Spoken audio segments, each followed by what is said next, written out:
বিসমিল্লাহির রহমানির রহিম। আজ শুক্রবার 27 জুন 2025।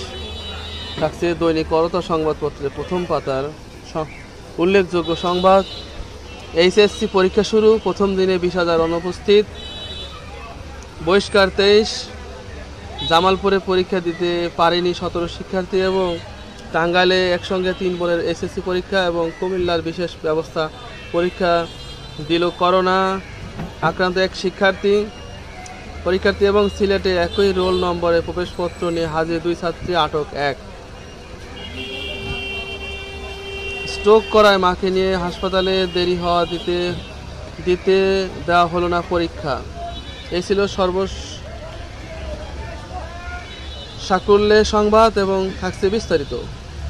করোনা ভাইরাস ও ডেঙ্গুর সংক্রমণের বৃদ্ধির মধ্যে এইচএসসি ও সমমানের পরীক্ষা হলেও ভয় নেই বলে মন্তব্য করেছেন শিক্ষা উপদেষ্টা অধ্যাপক ডক্টর চৌধুরী রফিকুল ইসলাম CR আবরার। তিনি বলেন, আমি কেন্দ্র ঘুরে দেখলাম সব শিক্ষার্থী মাস্ক পরে এসেছে এবং সবাই নিরাপদে দূরত্ব বসে পরীক্ষা দিচ্ছে। ডেঙ্গুর বিষয়ে আগে থেকেই আমরা পরীক্ষার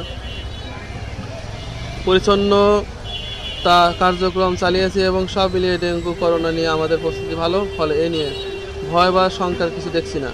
গতকাল বৃহস্পতিবার রাজধানী বাসানটেক সরকারি কলেজ কেন্দ্র পরিদর্শন করে শেষে ব্রিফিংয়ে এসব কথা বলেন শিক্ষা উপদেষ্টা। উল্লেখ্য, এবার 11টি শিক্ষা বোর্ডের অধীনে সারা দেশে পরীক্ষা দিচ্ছে। বিস্তারিত থাকছে 2 পৃষ্ঠার 6 কলামে।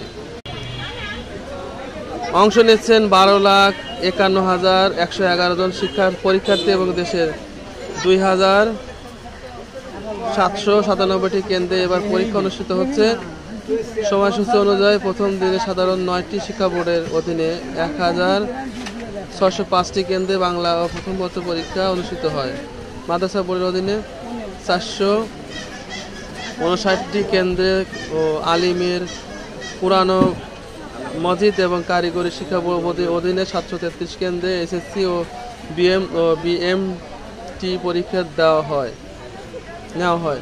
সব বোর্ডের প্রথম দিনে পরীক্ষা সকাল 10টা শুরু হয়েছে এবং শেষ হয়েছে দুপুর 1টা। এই ছিল উচ্চ মাধ্যমিক সার্টিফিকেট পরীক্ষা। এসএসসি এবং সমমান পরীক্ষায় প্রথম দিনে সারা দেশে অনুপস্থিত ছিলেন প্রায় 20,000 পরীক্ষার্থী, যা গত বছরের তুলনায় কিছুটা বেশি।